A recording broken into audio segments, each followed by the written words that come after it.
August 6, 1936 noon. What happened? Lampion's gang was threatening to arrive in Cimbres, a loud thunder and a flash of light. Up there, at the top of the mountain, they saw a lady holding a child in her arms, and she called the two to climb the mountain. I am Grace, the apparition, she supposedly said. And Maria de Luz then asked what the apparition wanted after all, and she replied, I came to warn about 3 punishments that will be sent by God. It was necessary to pray and do penance. It reminds me a lot of the apparitions of Fatima because they are poor children. The apparitions repeat themselves and people start to come. Then Father Curl heard the girl's story and had a brilliant idea. He wrote several questions on paper in Latin and German and told the girls to take this paper and show it to Our Lady. Our Lady answered them in Portuguese. Sister Adélia stayed silent about the apparitions for 49 years. Nothing. At the moment she spoke, she decided to return to the place of the apparitions. She had breast cancer. It had already metastasized to her liver. After she visited the apparition site and returned, She was cured.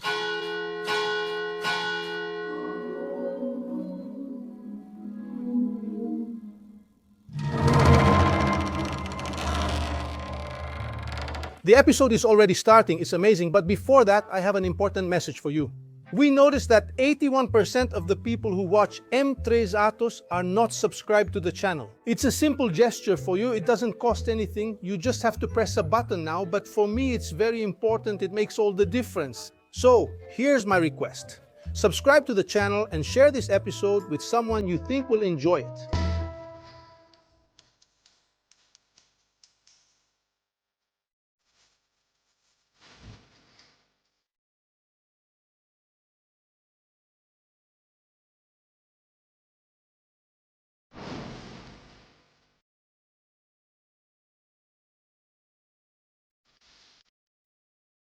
Ione, thanks so much for having me.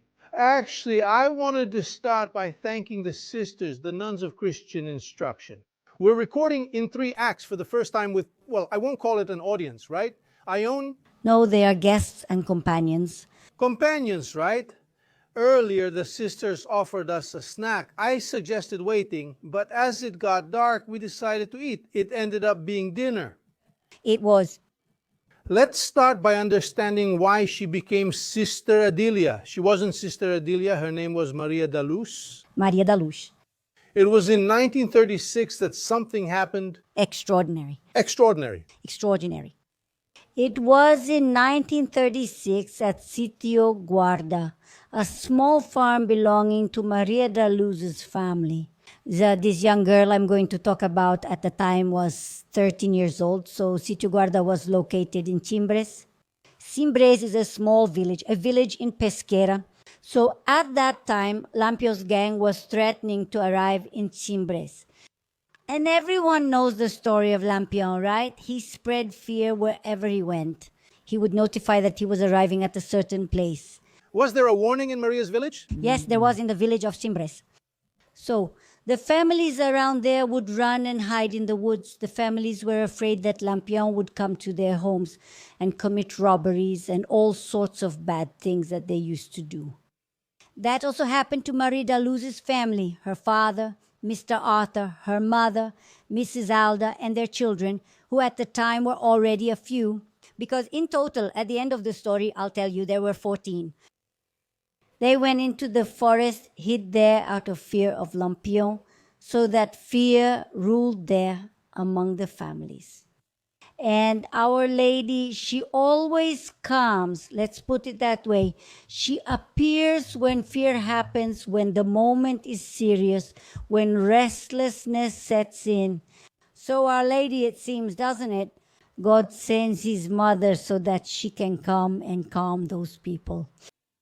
So that's what happened at Sitio Guarda. I wanted to remember that Maria da Luz was 13 years old. 13 years old. And there's another character who came into the story. There's another character, exactly, Maria da Luz's family. Mr. Arthur made a living from farming, subsistence farming, and he was always planting, always harvesting. And Maria da Luz, who was the second daughter, already a 13-year-old girl, always went with him. And on one of those trips back and forth, they passed by a humble little house which was only half covered, and there was a young girl leaning against the door of that house.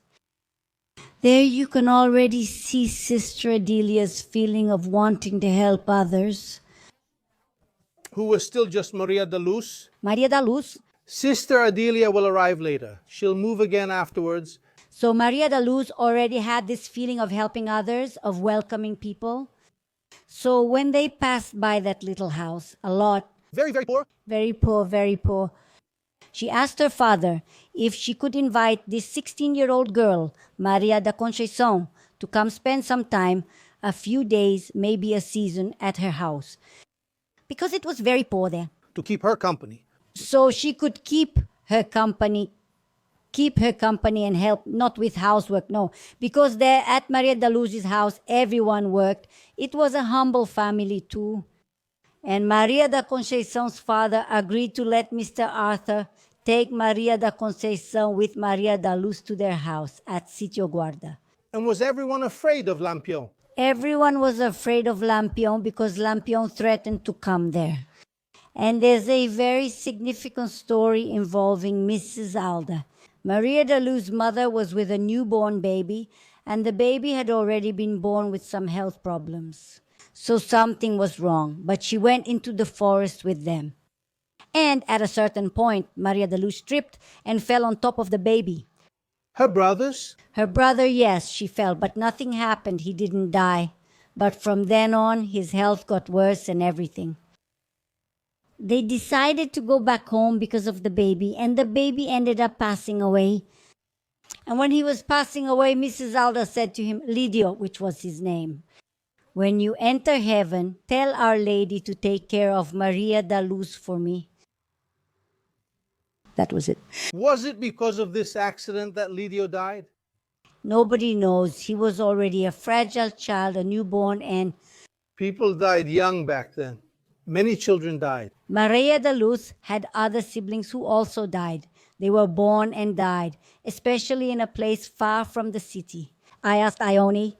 To find out if Maria da Luz had any feelings of guilt. No, she didn't, because she was also a 13-year-old child. It was a misstep, and she always thought that Dona Alda's request to Our Lady through Lidio would be heard and answered, that Our Lady would take care of Maria da Luz. We are in 1936. On 36, Everyone fears Lampião, who is about to arrive. Maria da Conceição and Maria da Luz are together. What did they say about Our Lady? they were picking castor beans.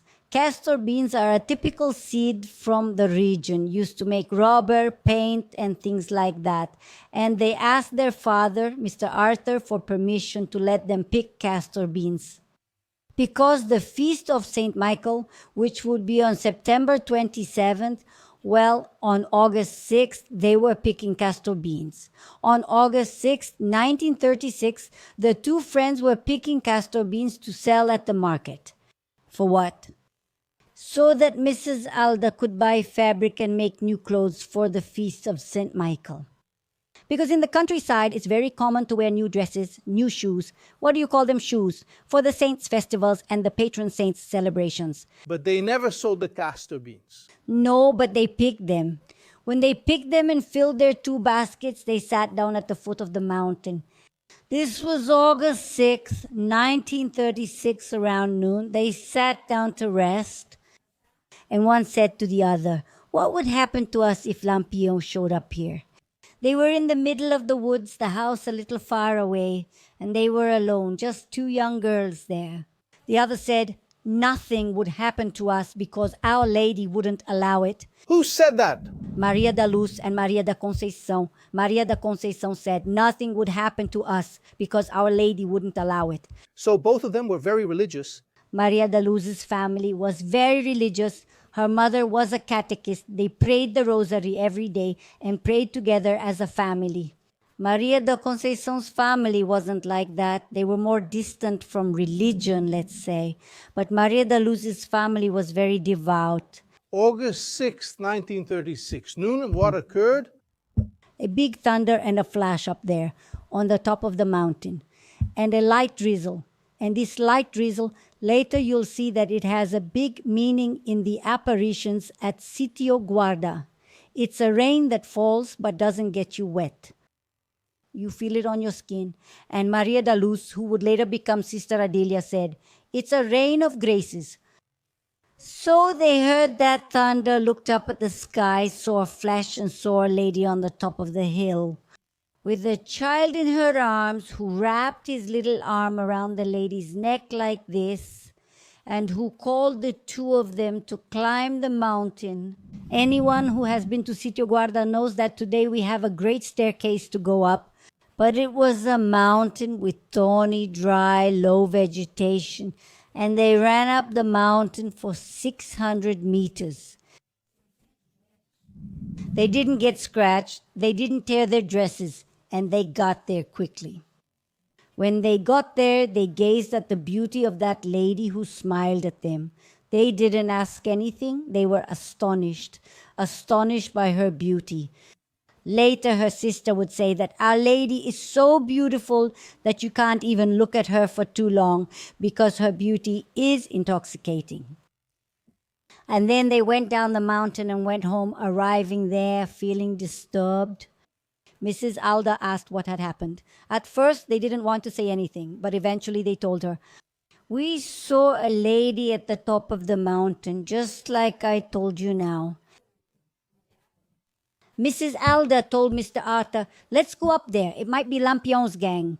At first, didn't they think it was Our Lady? No, they didn't say that. They said it was a beautiful lady with a boy in her arms.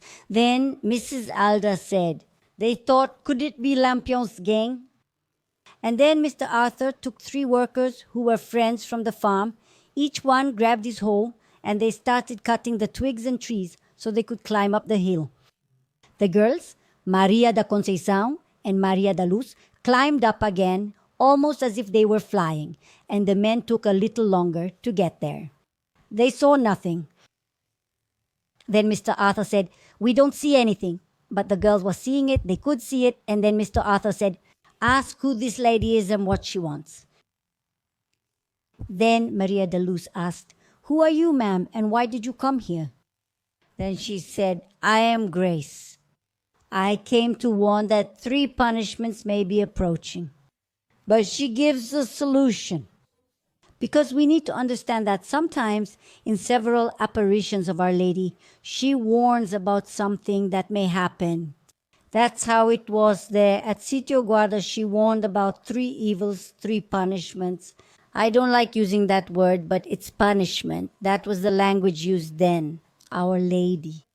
When she appears, she speaks the language of whoever is there with her, of the girls, or of the seer who is seeing, glimpsing that wonderful image. So she said, "I am Grace. I came to warn that 3 punishments may come, but then there's a condition. If my children pray and do penance, nothing will happen." So Our Lady's warning had conditions. God is love. He doesn't just say, "I will punish," and then punishes. No, Our Lady warns us and gives us the solution. Let's put it that way. Prayer and penance. And from prayer and penance, what comes? Conversion. But penance isn't just penance. We usually think of physical penance. Kneeling on corn kernels, like people say, "I'm going to pray on corn kernels. I'm going to pray 3 rosaries." No. Penance is the acknowledgement of our sins, and through prayer, we recognize our faults, and then comes conversion, which is the transformation of life. Ione, I have been traveling the world, visiting various apparition sites. What caught my attention in the case of the apparition in Cimbres was the account you give in the book. Our Lady didn't leave and come back. She stayed there permanently and remained that way for a few days. No, she stayed much longer. The apparitions took place between 1936 and 1937. From August From August 6th until February? until 1937, she appeared about 40 times. The apparitions of Our Lady at Sitio Guarda. She thus has peculiarities. Just so we can focus more on this attention-grabbing aspect. I don't recall any apparition that happened so many times.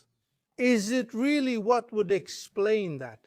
I think it would explain Our Lady's love for her children, because there the news of her presence spread like wildfire. On the same day it spread and the pilgrims started to arrive. The local residents started to arrive. Even though it was very far away? Even though it was far away, trucks would come. The road back then couldn't handle cars. Let's go back a little. We are. At the second apparition, He said the second apparition the girls were alone. Was the second with Mr. Arthur? with Mr. Arthur. After that, others occur. Several others as well. And why did she say, I am grace, grace?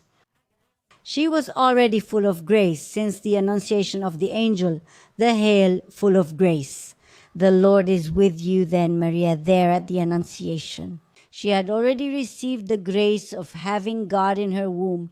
So she was already grace itself because she had God himself within her, right? She declares, I am grace, as if that's what she's saying inside. Just like in Mexico, in Guadalupe, she said, I am the Immaculate Conception. Exactly. And in Lourdes and in Fatima, I am the Lady of the Rosary.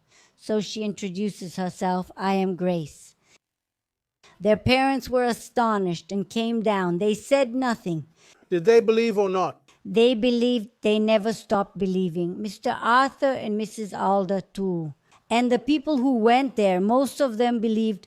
But we know that not everyone actually believed. Some people start talking, and then what? So Mr. Arthur, since he was very obedient to the church, went to talk to the parish priest of Cimbres. The Guarda farm is, let's say, in the parish of Cimbres, right? That place. It's a few kilometers from the city. Yeah, 2 kilometers, maybe a little more, about 3 kilometers. So he went to talk to Father Marx, and then he told the story. The priest said, no, that's not possible. You need to talk to the bishop. The priest didn't believe it? He didn't believe it. He'll never believe it. And there's even a story that's very... Father Marx died unconvinced. Without believing it. He told me to talk to the bishop. Pesqueira was and still is the seat of the bishopric. So Dom Adalberto Suarez Sobral was the bishop. Then he went there, Mr. Arthur, took the girls and said he wanted to talk to the bishop. But it was the day the diocese was celebrating because it was the day of the bishop's priestly ordination. And then the bishop said, no, I can't receive you. There were many guests. Then he appointed his secretary to listen to what Mr. Arthur and the girls wanted to say again. Again, I remember the apparition in Guadalupe when Bishop Zumaraga said, I don't want to hear about this story. And the one in Lourdes too. The priest insisted. Who is the lady in the grotto? Who is she? He wanted to know. And then Bernadette will say, the Immaculate Conception. Then the bishop, Dom Adalberto, appointed Father José Kerle, a German priest, a doctor, very devoted to Mary, a priest of incredible kindness, a priest who worked for the poor, so much so that he stopped seeing patients in his office, let's say, and he would see everyone, all the poor people, for free. Was he a redemptorist? No, he joined San Bento, then he became secular, diocesan. Then Father Curl heard the girl's story and had a brilliant idea, something that never happened in any other apparition. He wrote several questions on a piece of paper. He spoke 5 languages, including Latin and German. And he told the girls, take this paper to Sitio Guarda and show it to Our Lady. For each answer she gives, for example, the first question, the girls, Maria da Conceição couldn't read or write, and Maria da Luz could, but not in German or Latin. So Our Lady answered them in Portuguese, and Maria da Luz wrote down each answer from the paper they presented to Our Lady. It's a long conversation. I saw it. Because there were more than 100 questions several times. It was basically an interrogation. Yeah. The priest wanted certainty. He wanted to be sure because he asked questions about his personal life, about the church's dogmas, the church's history, and world politics.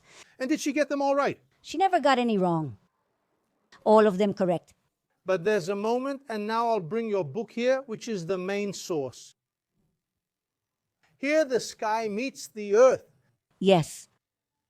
There's a moment when I get the impression that either the priest isn't understanding or Our Lady doesn't want him to understand. Isn't that right? Some questions, or many of them, she didn't answer. She would gesture like this with her hand, because for her, the answer was so obvious that she didn't need to respond. For example, he asked, "Who is the Holy Trinity?" The girls answered, "Father, Son, and Holy Spirit." If he asked again, it wasn't needed. You mentioned she adopts the local language. Did she also pick up the ironic way of speaking common in Pernambuco? It's not my business. You guys figure it out. The priest, theologian, and Mariologist knew everything. So some questions that she didn't want to answer. Why are you asking me that? Didn't you already ask all that before? And when the girls came back with the paper, with the questions, he was impressed. He went there after the first time. Then he went there. Then he wanted to go there. Then he went there, climbed the hill with them. Then they climbed with him. So he started asking other questions, but now orally. He would ask questions in Latin, German, Italian. And Our Lady would answer the girls in Portuguese, and the girls would pass it on to him. Did Father Curl never see Mary? No, Was the apparition not for him? it wasn't for him. It was only for Maria da Luz and Maria da Conceição. He had this responsibility that he would later ask Our Lady about. Our Lady asked him to spread the message, her request for prayer and penance, so that the world would convert. At that time, there was war in Germany, in Spain, in Italy, here in Brazil. Let's remember, World War I had just ended. Hitler was rising in Germany, and World War II was about to begin. World War II, Brazil also had integralism.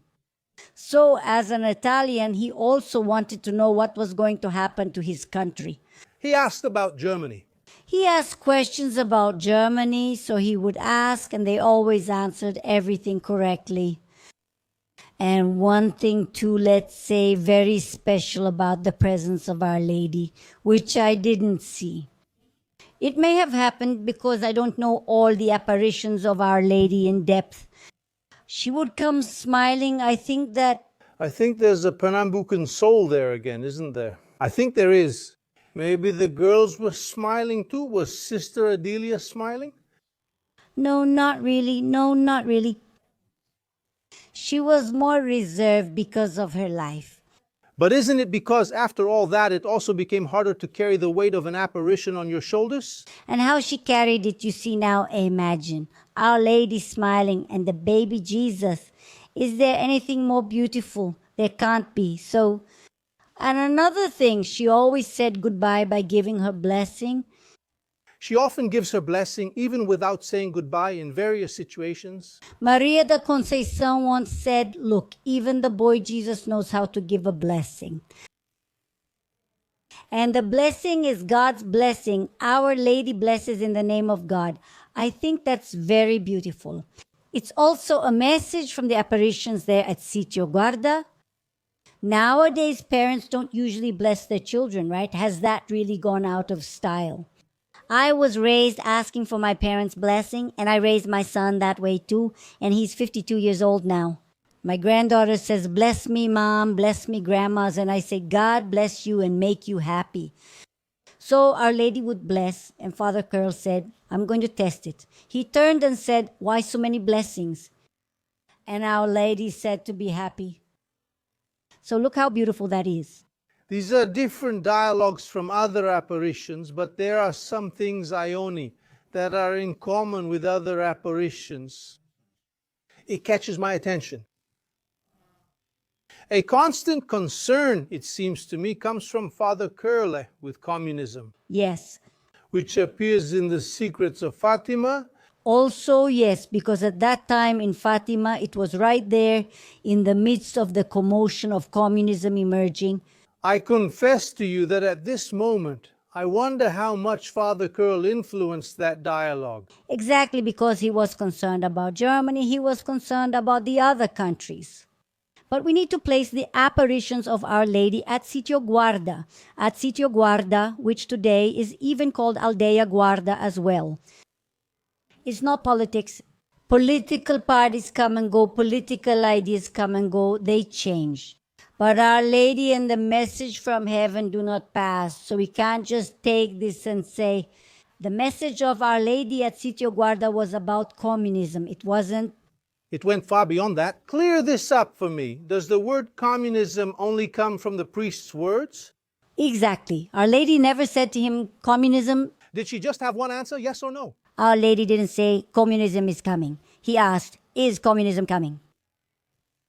If they don't pray, don't do penance, look at the condition. There's always a condition. God is always giving us a chance to change, to transform, to convert, for us to do something, to change the family situation, change the world situation. First, we have to start with ourselves, then we can go on to transform the world. And I believe because it's a word from God through Our Lady. Ione, but there's also in the conversation, and then we realize that Father Curl was really present in that conversation. He said more than 100 questions, but then he came back, brought more questions and more and more and more. He understood that maybe he expected answers to all the problems he had in his mind at that moment. But then he asked what the blood on his hand means, which has now disappeared. And she answers, it's the blood that will flood Brazil if my children don't answer me, don't listen to me, because she had already given the recipe. But was it a threat? Was something bad going to happen in Brazil? No. War, political parties in the situation, from integralism to communism that could come. But she doesn't base herself on that. She doesn't focus on that because there are many other questions that Father Curl asks and that left aside this political aspect. Then on the day, the first apparition, then the other apparitions come, then on August 21st. Our Lady says to the girls, prepare a little party for me because I'm coming to bring good news. And the girls said, but a little party how? We are poor. We can't throw a party for Our Lady. Don't worry. We need to get more castor beans. More castor beans and sell them because the castor beans weren't sold. And even those baskets of castor beans have a meaning too. They abandon material things, material possessions to seek the spiritual because whoever climbs the mountain with love comes down transformed. That still happens today with people who go to Sitio Guarda. You will feel it, you go up one way, but no one comes down the same way they went up. So the castor beans were left aside, they didn't even go get them. To throw this party, did they go pick castor beans again? No, there's no record of that. About the St. Michael's festival. Oh, so it's not known if it happened? It must have happened because the St. Michael the Archangel festival is very important there in Pesquera, just like in many other places. So she asked for this little celebration. She said, I'm here to bring some big news. On August 31st, she came again. So just to make that clear, I had the impression that she was always there. Whenever the girls went, she was there. She was there because she appeared inside a sanctuary. Because the sanctuary, that's what they used to say, all made of precious stones, and Our Lady would go in and out of this sanctuary. And this little house like this was there on the rock. If you want to show it later, Andre Felipe made a representation of this sanctuary. And so Our Lady was always there. Every time the girls went up, Our Lady was there. She was never absent. And did the party happen? The party happened. Our Lady came and said, Brazil is saved. There is no more danger. My children have answered my requests. and the people cheered, sang, prayed, and praised. So, to this day, the day of the Feast of the Apparitions of Our Lady is August 31st. It became a day Because of that celebration. because of that celebration. Every year they put up streamers on the hill, decorated, sang, and even today, every August 31st, there are those streamers and all the decorations. And the apparitions continued. Father Curl kept going to the site and asking questions. One of the questions he asked was, what devotion should we have here, right? In Cimbres, during her apparitions, she said, devotion to the Sacred Heart of Jesus and to my Immaculate Heart. Jesus, the door is His Sacred Heart, the door of graces, right? Devotion to the Sacred Heart of Jesus is also devotion to the Immaculate Heart of Mary for all of us. And he asked, what title do you want us to give you here for people to pray? It's Our Lady. She gestured like this since she'd already said it. She said nothing except, I am the grace. But he will ask, is it Our Lady of Grace? Is it Our Lady of Cimbres? It's Our Lady of the Mountains. He wanted a confirmation. He mentioned several titles. She said, no, Our Lady of Graces. Why? Because on that day, she came without the baby Jesus in her arms and with her hands extended downward. Then Maria de Conceição said, look, it seems like rays of light are coming out of her hands. And then it was the confirmation of the graces that she brings to give us. And she said, I am the bearer of the graces that my Son gives, but many do not want to receive them, so the graces are being lost.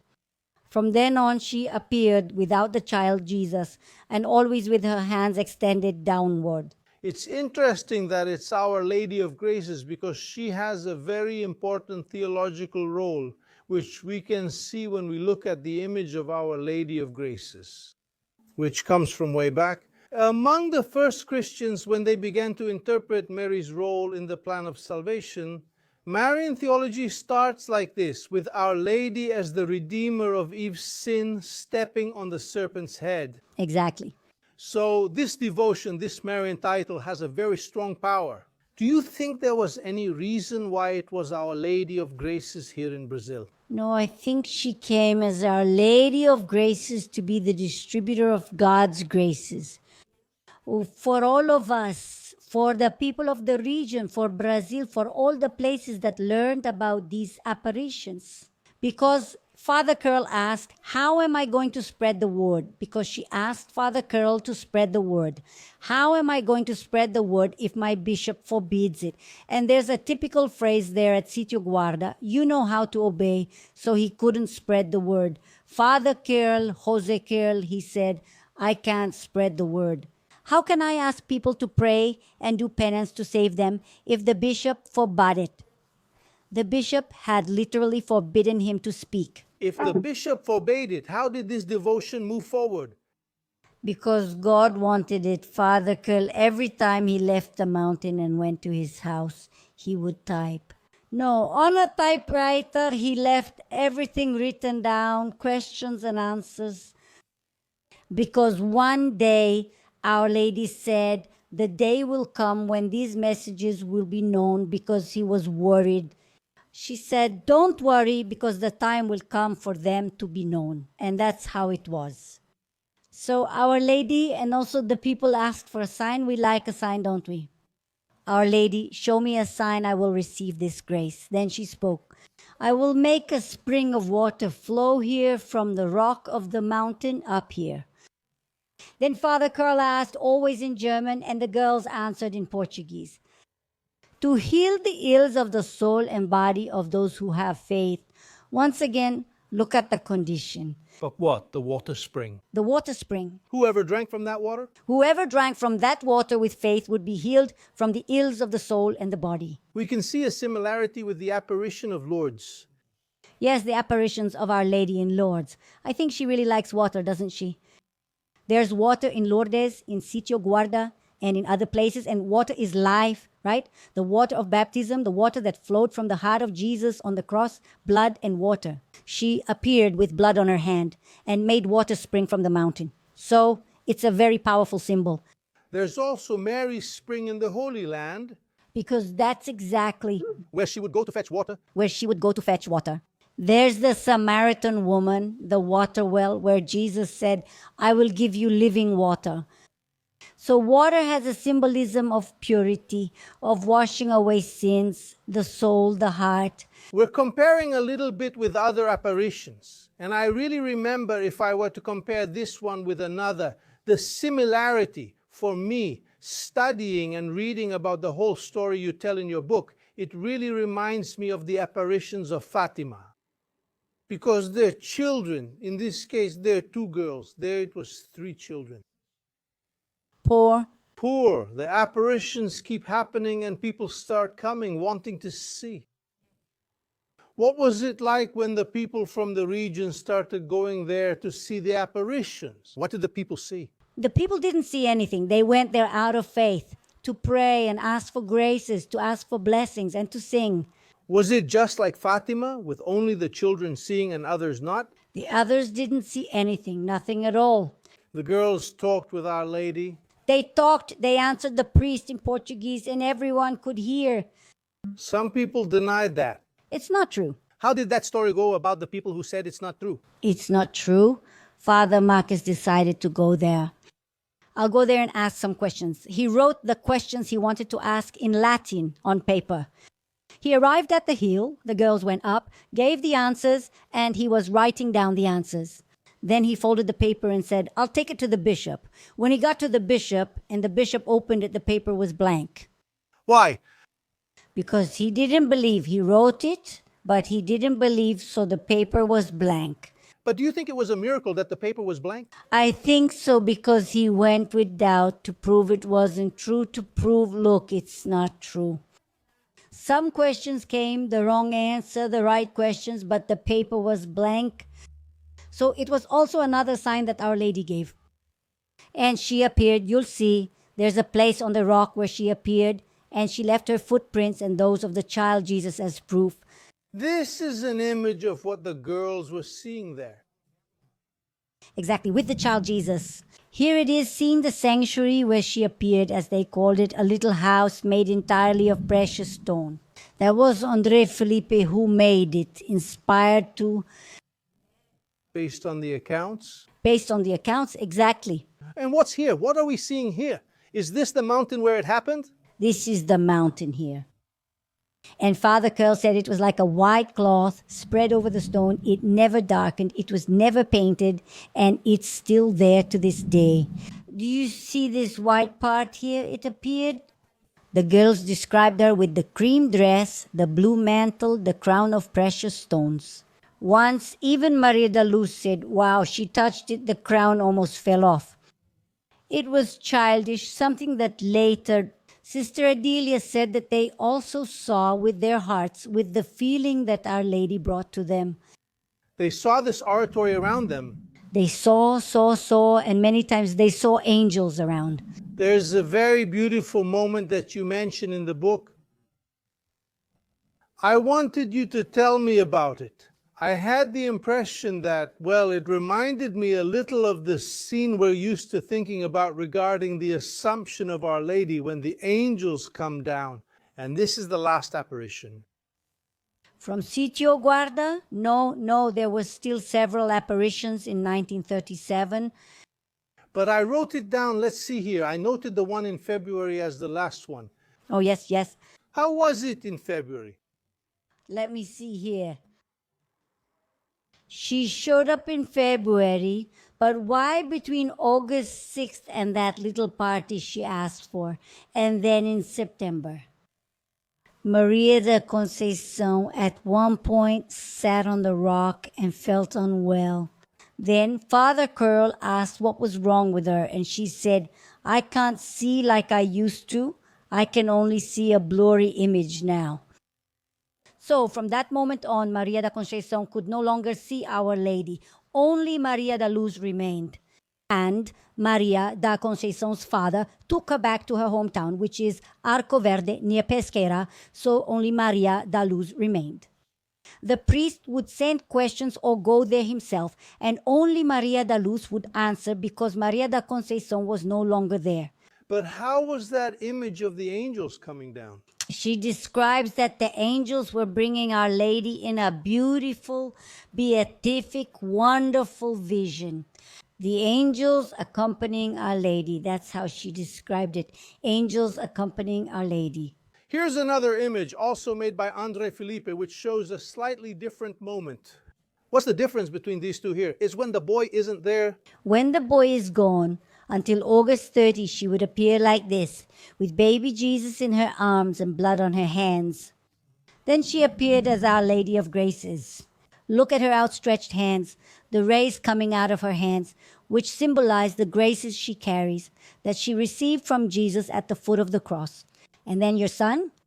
So the mother helps her son, giving graces, giving blessings, help. So those are the symbols of the rays coming out of Our Lady's hand.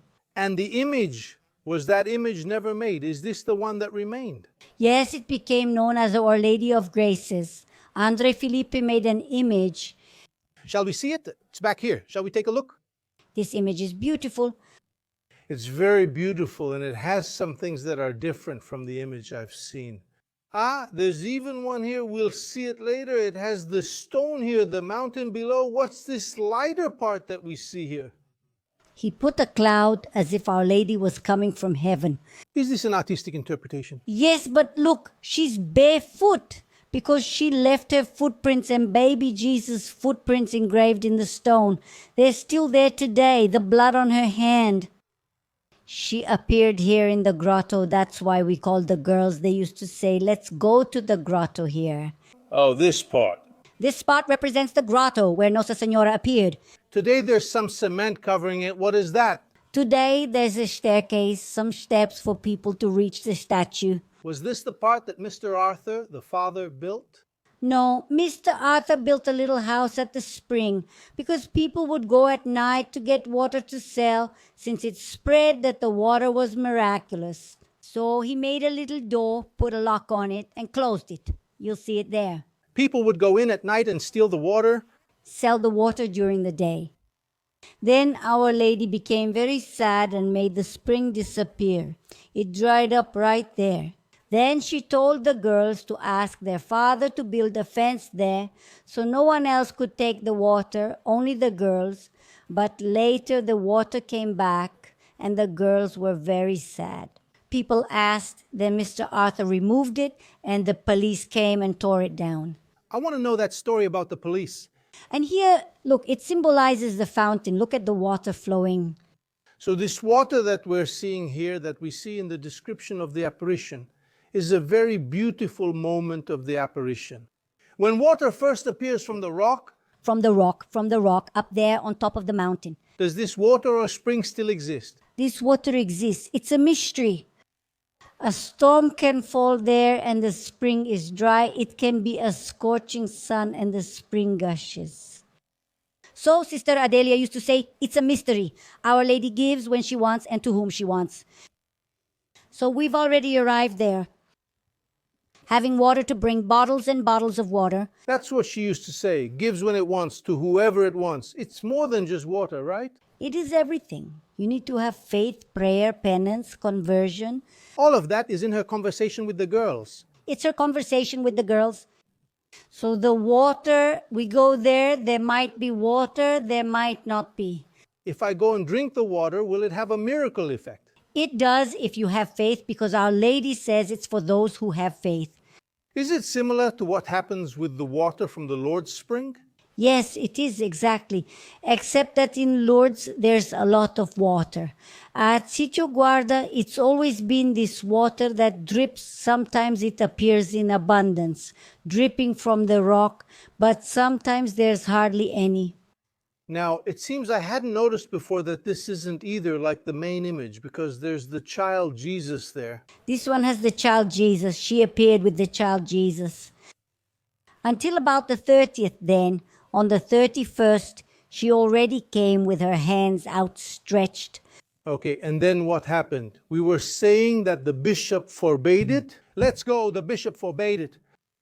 And then Mr. Arthur, the father of Maria de Luz, who wasn't called Sister Adélia yet at the time, Mr. Arthur built there. Did he build a protection? Yes, he built a protection. So no one could get in? So no one could get in at night, right? And then the police went there and destroyed it? Yes, they destroyed it. Why? Because the bishop didn't want to believe. And since the bishop didn't believe, he thought it was the bishop. But then Our Lady says the name, that priest who wrote the questions that were left blank, Father Marx. Father Marcus is the villain of our story. He is the one who didn't believe. There's always someone who doesn't believe. It's not a matter of faith. You believe in apparitions if you want to. It's not a matter of faith. Even when the church recognizes several, as it already has, as true, it's not a matter of faith. That's what I was going to ask you. Recently, Pope Francisco spoke cautiously regarding the apparitions. How did you here receive the statements from Pope Francisco? With the same caution as always. It's not forbidden. The Pope gave the local bishop, let's put it that way, the right to say yes or no. So the bishop, who is now Dom Jose Luis Sales, in his pastoral letter, decreed that it's allowed, declared it a sanctuary. People can pray, they can celebrate Mass, the priests, all of that. Now, only the Pope will say whether the apparitions are true or not, because the final word belongs to the priest. There will be studies. Does the Vatican recognize the apparitions in Cimbres today? Officially, not yet. Why? Because there have to be studies, there has to be evidence. That takes time, since the internet is like a house with no owner, right? How many apparitions do you open YouTube and see an apparition of Our Lady? The Vatican can't just say it's true. There have to be studies, evidence, and it's already been 89 years since the apparitions. That's my question. Since the Fatima apparitions were recognized quickly, why not here? Is it because it's far from the Vatican? No, it's not because it's far from the Vatican. It's because these apparitions went a while without being talked about. A prohibition and restriction on apparitions existed. There was a restriction from the bishop before. Before Pope Francisco? Way before back then. Back then, in 1936, 1937, up until 1940, when Maria da Luz leaves Sitio Guarda to enter the convent, the first bishop forbade it, the second one forbade it. Maria da Luz, who wasn't Sister Adélia yet, didn't talk about it anymore. Was she forbidden to talk about the subject? No, she wasn't forbidden. She wanted to forbid herself because she suffered so much.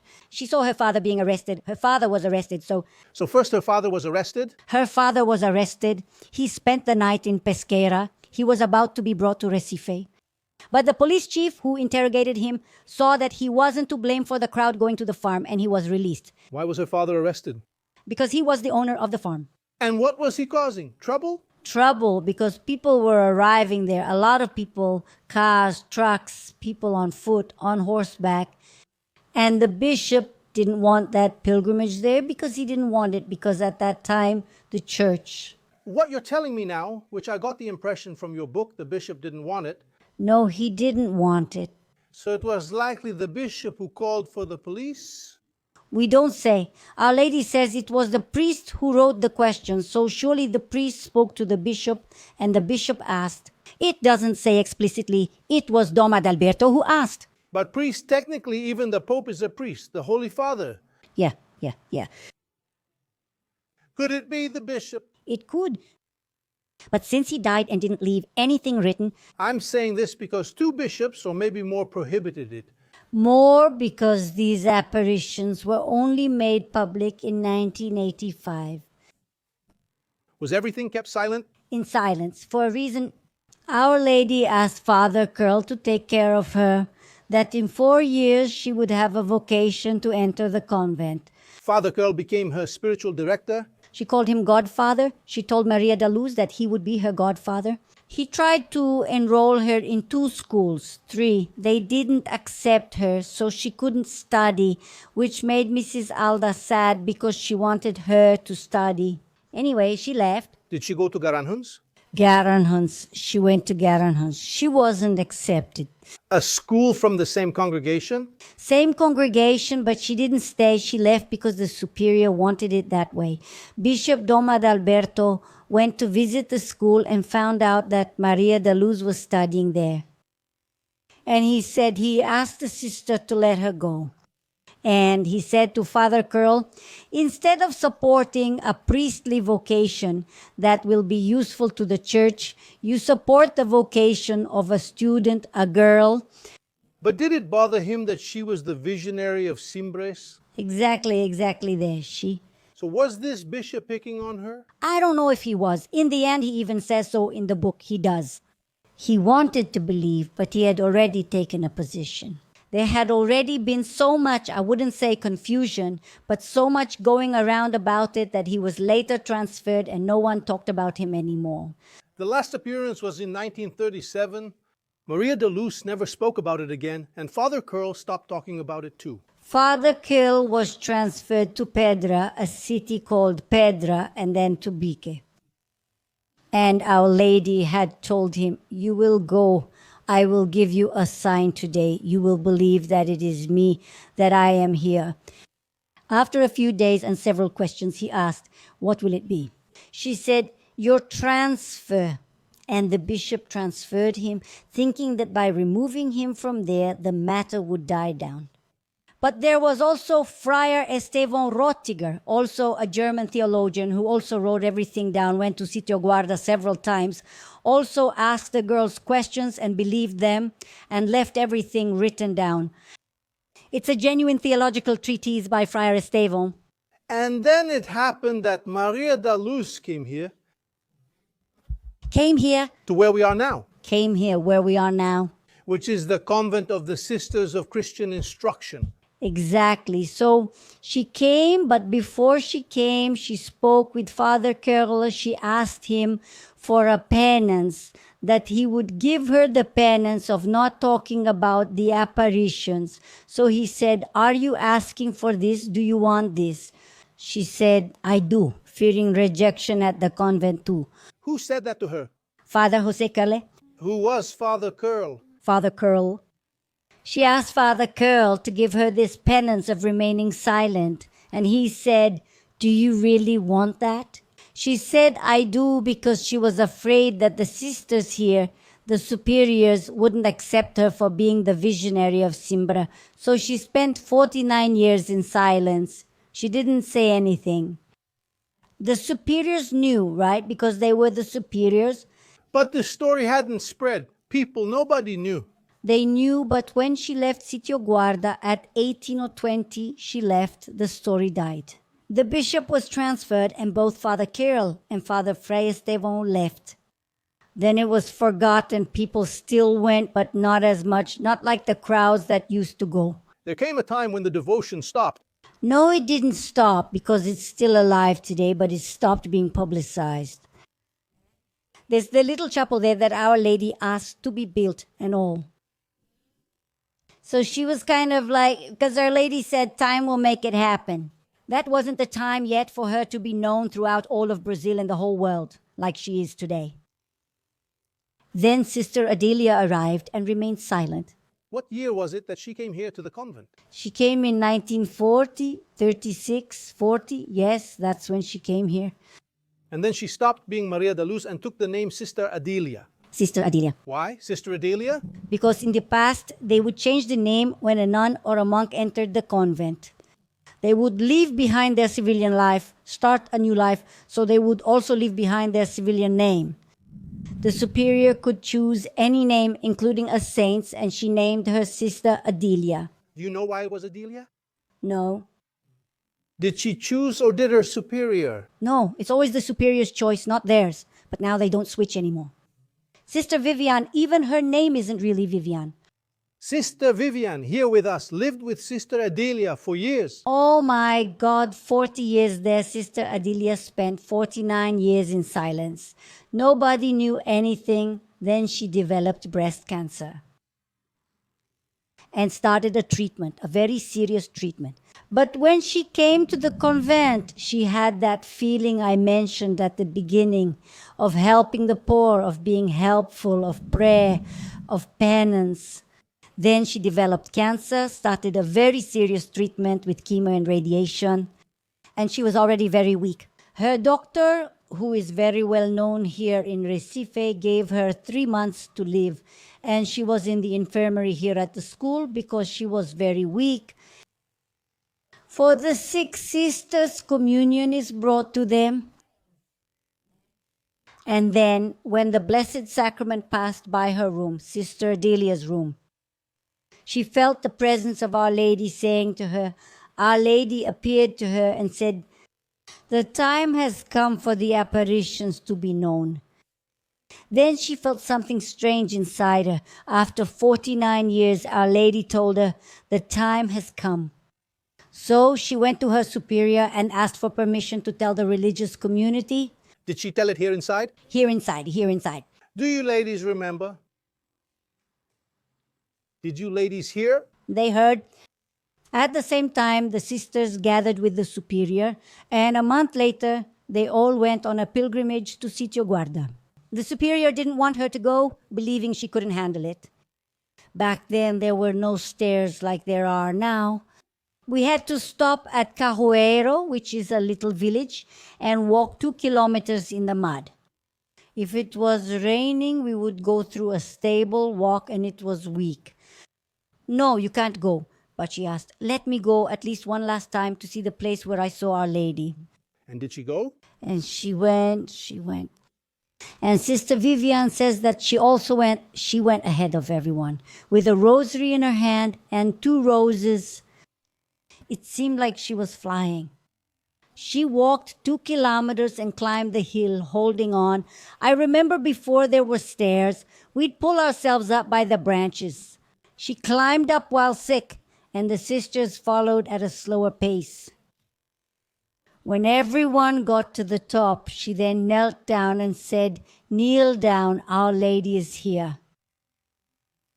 So it was a very strong emotion, for the sisters to know that Our Lady was present there.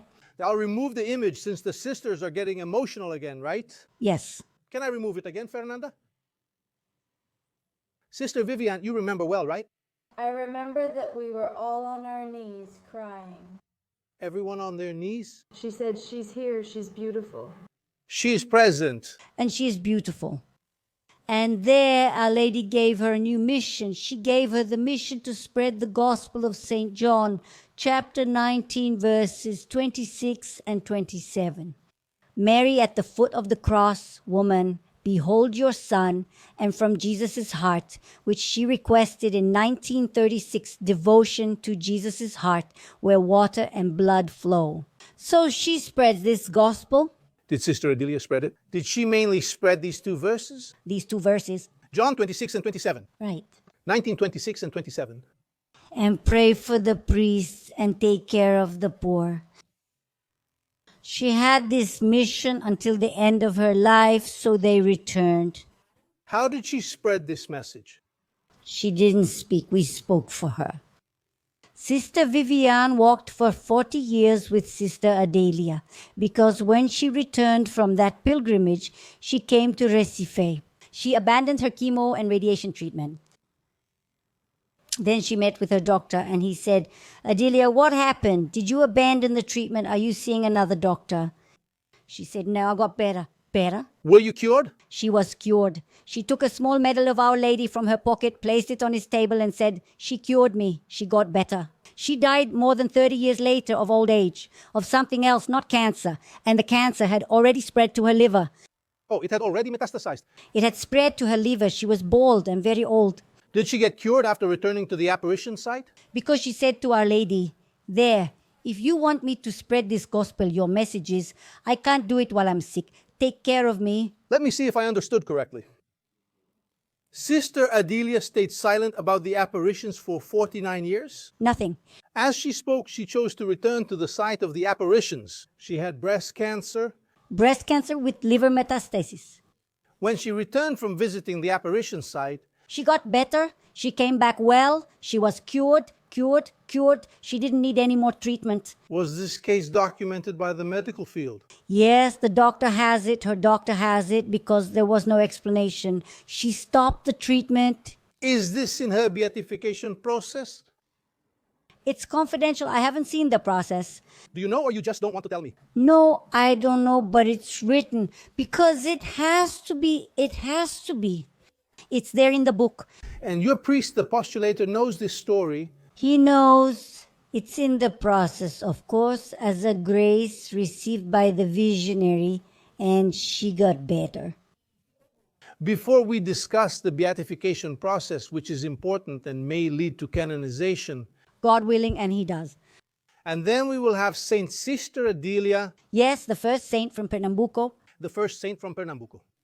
First, I wanted to understand this. Back then, the bishops forbade it. The sister remained silent, and then the bishops allowed it. In 1985, after she got better, the bishop at the time in 1985 was Dom Manuel Palmera da Rocha. He believed in the story. So he was the first one who declared Sitio Guarda as a sanctuary. In 1985, His 1985 decree is in the book signed by him, declaring it a sanctuary. The priests can celebrate the sacraments, the Mass, and the devotees can go pray in the sanctuary. He authorized it, but now last year Pope Francisco said that people didn't need that anymore. The bishop saying you can go, the bishop declaring it a sanctuary. recognizing it as a sanctuary. Then in 85, she was already well. She was already doing things with Sister Vivian, whom she called Sister Vivian, her guardian angel. Because she didn't like anyone touching her or asking, what was Our Lady like? What did Our Lady say? What did you say? No. She would move her shoulder like this with Sister Vivian behind her, helping. Bless this rosary for me, she would say. I'm not a priest to bless rosaries. She didn't like it.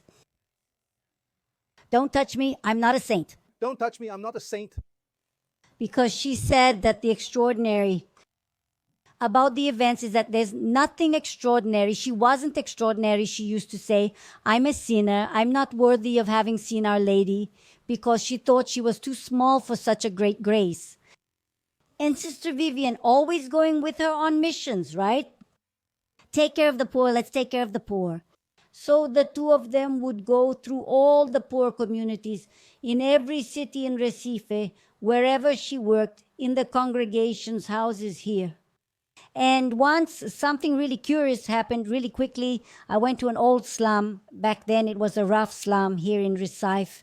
With her, I was scared to death.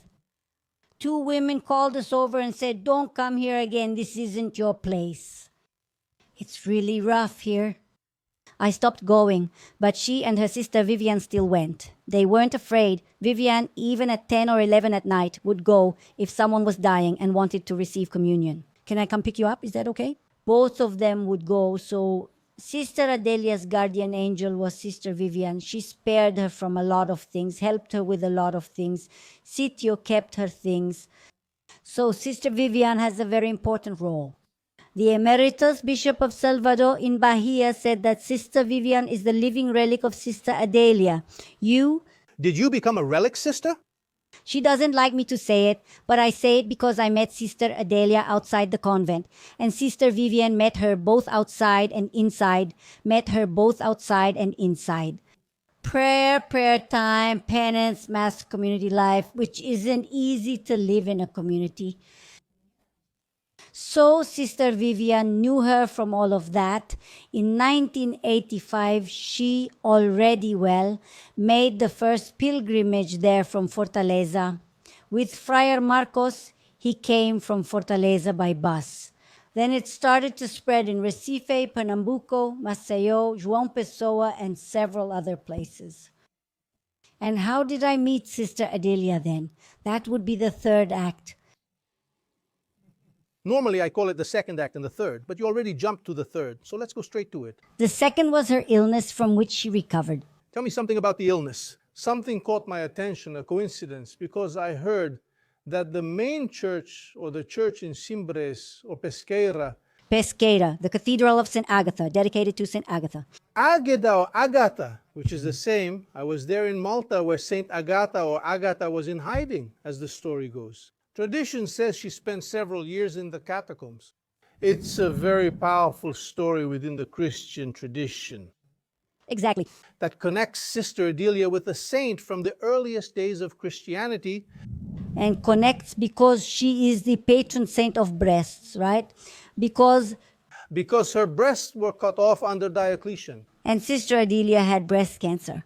During Diocletian's era, though not by his order, Christians were persecuted. And Sister Adélia, she was still Maria da Luz at the time. I think it was on the day of the Assumption of Our Lady, August 15th. She went to the church of St. Águeda in Pesquera, and there Our Lady appeared to her. So, In what year? in 1936, At that same time. at that time, she, like Maria da Luz, Our Lady, had an apparition appear to her there at St. Águeda Cathedral in Pesquera. So look at the connection. The apparition of Our Lady, Saint Águeda, the patron saint of suffering of the female breast. She had breast cancer. So God, I say, He is very wise. He connects the pieces like this and we see the story unfold. Why did this happen? Why did that happen? Why did Father Curl go to Pesquera, a priest from Germany? Why did he have to speak in German, in Latin? There, in that different way of proving the apparition, which never happened anywhere else. There was another name that came up throughout this story, which was Teresa Neumann. She was German.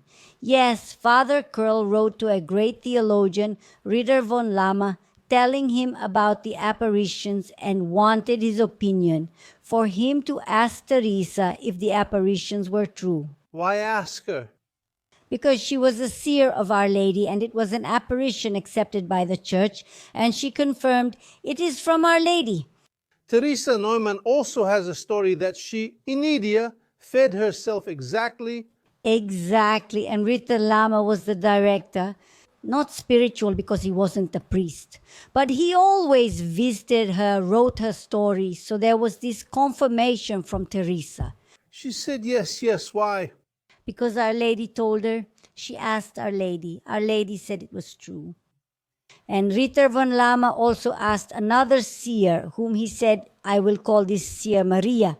He didn't say the real name, who also there in Germany confirmed that the apparitions were true. Another connection that was made was with the apparitions of La Salette in France as well. Why? She appeared to two poor children, also asking for prayer, penance, and Our Lady was crying for what could happen in the world. So she asked for the same thing, prayer and penance. Here it was the bloodshed on the hand of Our Lady, Father Joãozinho. He is a very well-known priest, a wonderful Mariologist. I interviewed him for Father Fabio de Mello's biography. Done. He presented at the Congress, I think in 2023 or 2024, in Aparecida at the Mariological Congress, the apparitions here at Sitio Guarda. And then he came to present it here to the nuns, and they invited me. The conclusion that the Congress reached as he was telling and speaking, and he mentioned Fatima and Lourdes. La Salette is a puzzle. The fourth piece was missing to complete the whole puzzle. And Cimbres is the fourth piece because they all fit together. Our Lady basically asked for the same things, and the visionaries are basically the same. Poor children. Even to prove it, I think it's the innocence of a child like Father Fray Esteban de Ortega said. They can't make that up.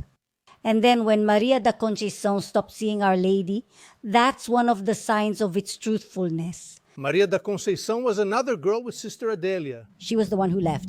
Living in Arco Verde, she had a holy and we believe pious life, because anyone who sees Our Lady can't be the same afterwards, right? But she lived there in Arco Verde, and so she stayed there. And Sister Adélia and her would see each other here more or less often, because it was hard for Sister Adélia to leave the convent to go there. Poor children then, Friar Esteban said. The fact that she can't see anymore is one of the signs that the apparitions are real. Because if it weren't real, she could say, I can see again, but she said, I can't see anymore. Before we move on, I just wanted to say something. I really want you to tell me how, from a pilgrimage, From a devotion that started out forbidden, we're now getting close to a beatification. Yes. But I was still very intrigued by that moment when, after 49 years, Sister Adélia spoke for the first time. What did she say when she spoke? She told the story for the First time in public? in public to the sisters, and she didn't tell it in public. When she rarely referred to the apparitions, she didn't say I, she would say the girls. Our Lady said to the girls. Was the girl herself? It was herself, and Conceição was not involved, despite what is often said on the internet, that she didn't enter the convent, that she was rejected because she was ugly or poor. That's not true. She didn't have a religious calling. She didn't want to join the convent. The internet is saying that. It says, if you search, it will say that she was poor, black, she was rejected by the convent. That doesn't exist. That's not true. She was forced to marry by her father, but her husband and Father Curl both sent her back, saying she wasn't meant for marriage. So she lived in Acovera. So her life was easy then. No. Sister Adelia's brother gave her a house. He always provided for her basic needs. Sister Adélia would go there sometimes and bring supplies, groceries for her. But she lived with her family and nothing was written about her. Because she had, in my view, she had this very important role in the story, as if she were a witness to what happened. Without her, it would have been just the sister. Maria de Luz, only Maria and her sister Adélia, so there could be some doubt. Once, Father Curl told her, see, Our Lady put Maria de Luz there. She replied, that's how I see it. Blue mantle, cream dress. Conceição said, where is she? Where is she? She's here, pointing. Then he stepped aside and called Maria de Luz, asking, how do you see Our Lady? She described exactly the same thing here. The cream dress, the blue mantle. Then he called, then asked her, how is that? Her friend said that she is somewhere else, in another way, on the other side. Then she said, okay. If she said she saw it that way, I don't know, but I see it as I described to you, and it was exactly the same. He was testing them. So it comes to the point I asked at the beginning, which you didn't end up answering me. How did you become a confidant? Isn't that right?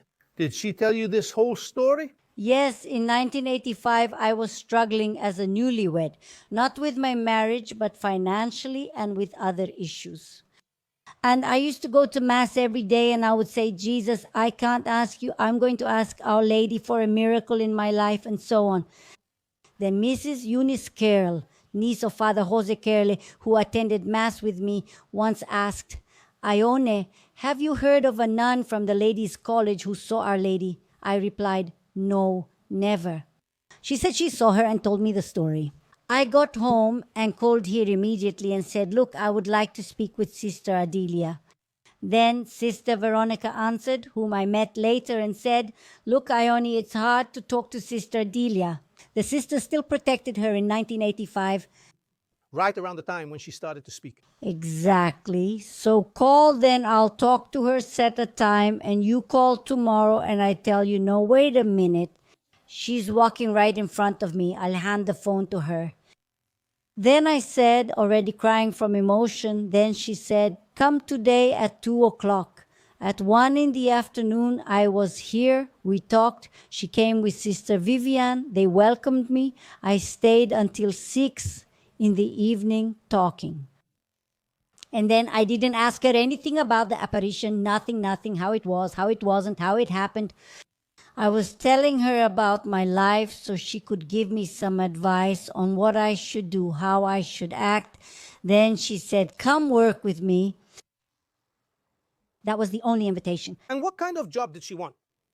In the poor communities with the poor, at the opening of the cenacles, she and Sister Vivian opened more than 1,000 cenacles, right? Which is the prayer of the rosary in family homes, in churches, in parishes, in schools.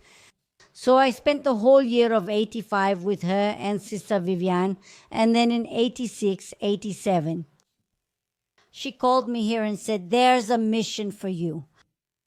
The time has come. Our Lady wants the apparitions to be known and wants you to write a book. I told Sister Adélia, me write a book? How? I have nothing to put in a book. You don't have any material, but you ended up with more than 500, 600 pages. Do you know what she told me? Don't worry, what you needed would come to your hands. And everything just kept coming. She kept sending everything through her guardian angel to me since I was the secretary. Little notes, letters, more than 10 diaries, photos, messages. Did you put everything in the book? Not everything, because a lot of it is unpublished. Friar Josiel, the postulator, asked me not to include it since it had to go to the Vatican. Which part didn't you include? Tell me. There's a lot from her diary. Which part is it, though? I don't know it by heart. You don't know? Did you forget? That's in the case. It's in the case. At Sitio Guarda, they know how to obey, said Father Carla. Over there at the sitio? Yes, at Sitio Guarda, they know how to obey. So this phrase is solemn for our team. From Nossa Senhora, which is me, Sister Viviane, Edilene Souza Leão, Fernanda Gadelha, André Felipe, and Paulo Albuquerque. There are 6 of us. We call the team Nossa Senhora. So I started gathering and started writing. I got home and started writing something right away. She said, start today. Were you already a writer? No, I had never written anything besides this book, just essays in school. It was a calling that you received. I received this calling. Then her sister started giving me. Did she give you testimonies? She did. Then I started carrying a cassette tape recorder. My husband gave me one. And a camcorder, those video home system ones. Wherever she went, when I went with her, I would record.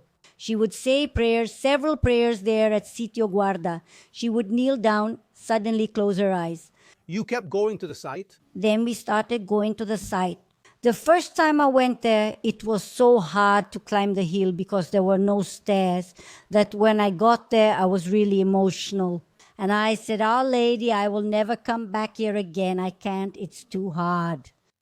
The next month, I was there with about 4 or 5 buses. 5 buses? Of pilgrims.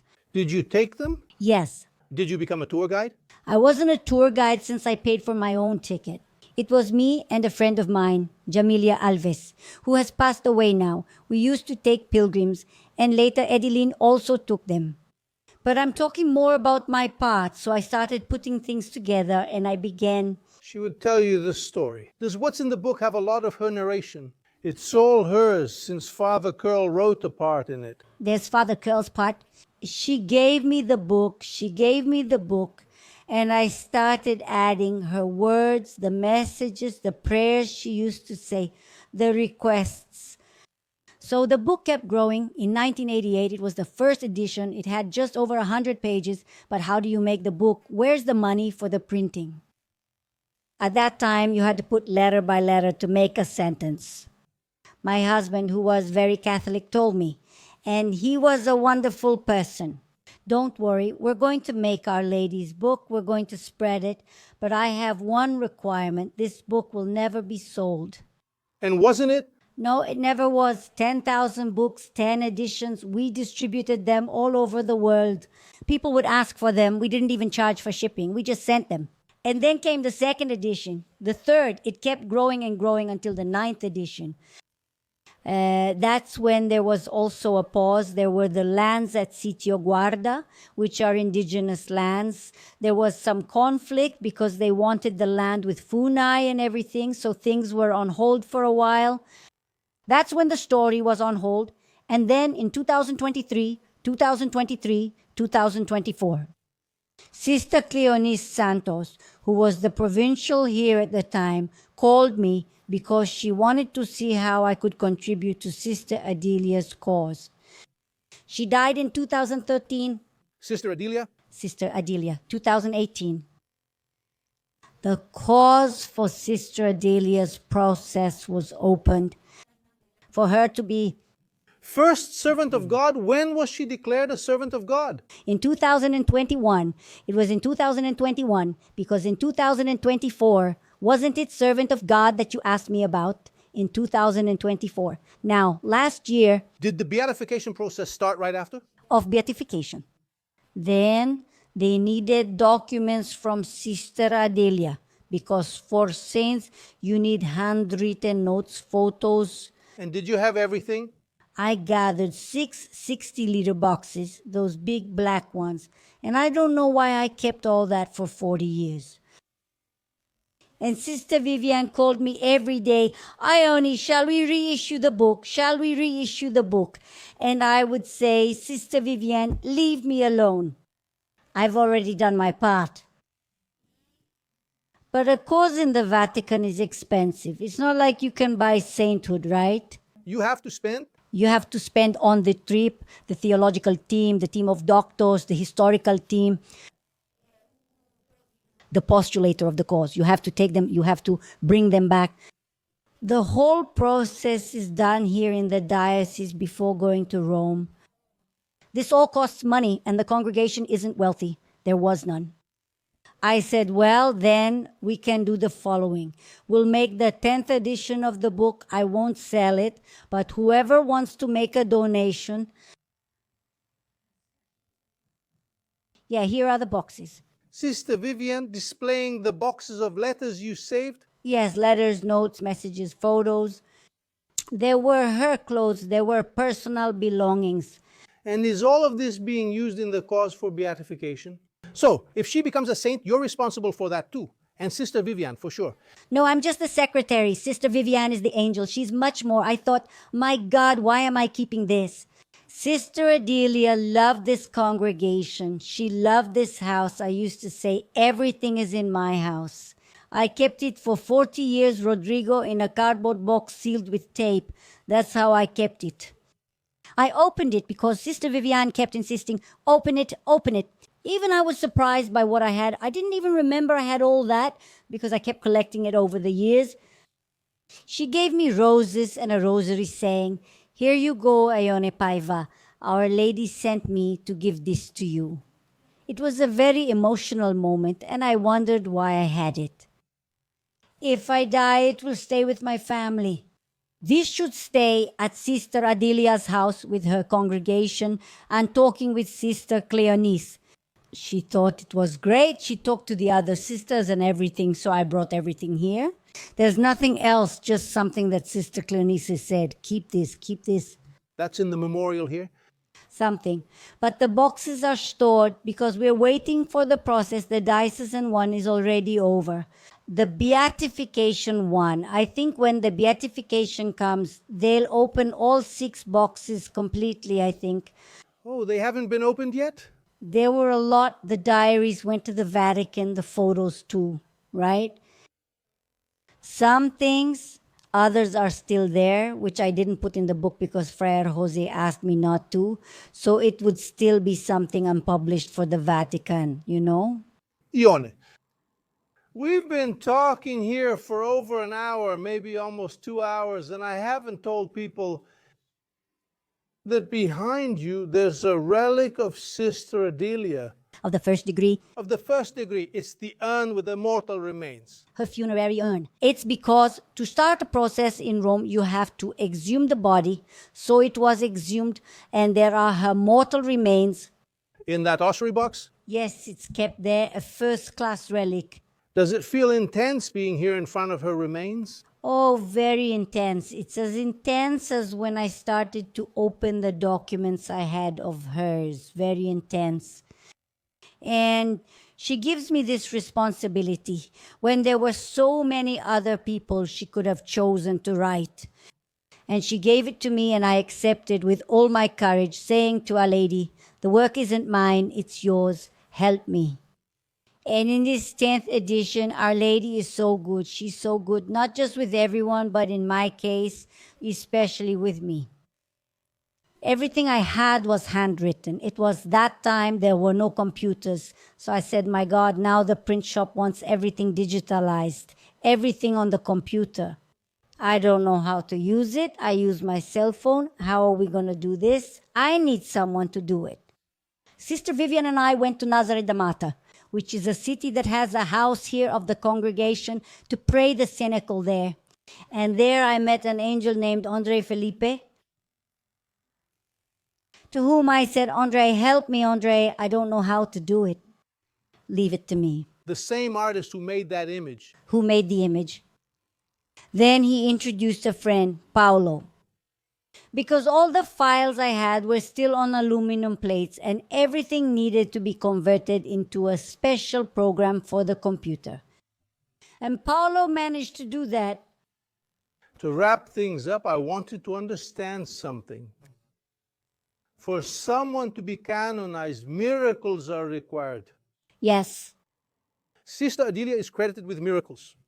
yes. While she was alive, Adélia experienced a great miracle in her life. Fernanda Gadelha has something to share with the people here. Who are here with us? There are many miracles written down, witnessed, including with documentation, right? In the book, there are medical documents saying it was a miraculous healing. Have these miracles already been sent to the Vatican? It doesn't count for beatification because she was alive. It has to be now between the diocesan process and the beatification process. It has to be within that time frame. And was there? There is already someone. Sister Vivian is here daily at the memorial, welcoming people from across Brazil and abroad who come to ask and give thanks. There at Sitio Guarda, climbing the stairs of faith lead there. Women visit to request help getting pregnant, then return a year later with a child, having previously been unable to conceive. So we get emotional with so many testimonies that we hear from people. And many write, and we are keeping those. And does it keep happening? It keeps happening. So soon I'll come back here God willing, He wants it, and Our Lady and us. to attend the beatification of Sister Adélia. You will cover this great event because you are here today by the grace of God. She knows, and she really knows, and that moves a lot of people, Rodrigo, and you are a man of God and of Our Lady, you know? Thank you very much, Ione. Thank you very much for today's conversation, for being here, for welcoming me here. We should be thanking you. Let me just show the little image of Our Lady from Sister Adélia that she gave me. This tiny one right here. This is a second-class relic, you see. It's all chipped here. But she gave it to me, and I keep it with so much love because it's Our Lady of Graces.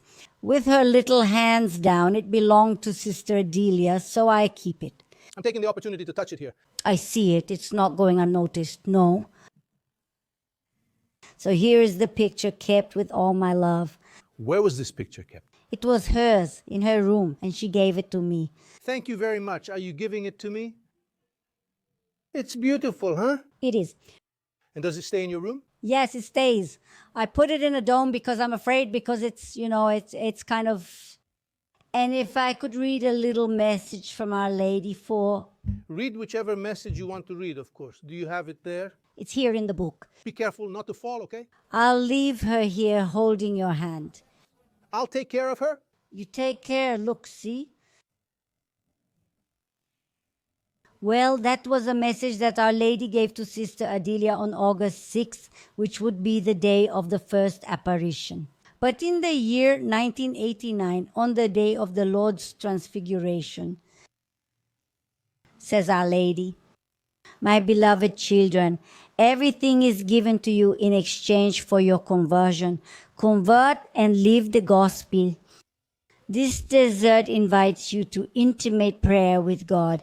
May your hearts open to this call. Remember the fasting, penance, and prayer that I ask of you so much. It is in inner silence that you will find the peace and tranquility that the world cannot give." And as she always finished there at Sitio Guarda, I bless you. So may Our Lady bless your work, your team Helio and Leo, who are here with us. All the sisters, all our families, may Our Lady pour many blessings upon all of us. Thank you very much. Thank you very much, Ione. God bless you. Thanks to the sisters for welcoming us. Thank you, sisters. Thank you to Fernanda's mother, who came, also to Adeline, who's hiding over there. Thank you to everyone. And the title of the book was Sister Adélia, which she and Father Vicente gave here, Heaven Meets Earth. Did she see the publication of the book? Yes, she did. I have a photo with her with the book in her hand in 88, 89. She was present and she reread what she gave me. I would send it to Don Manuel Palmera for him to authorize it and for me to share it. So at Sitio Guarda, people know how to obey. Thank you very much, Ione. Thank you all.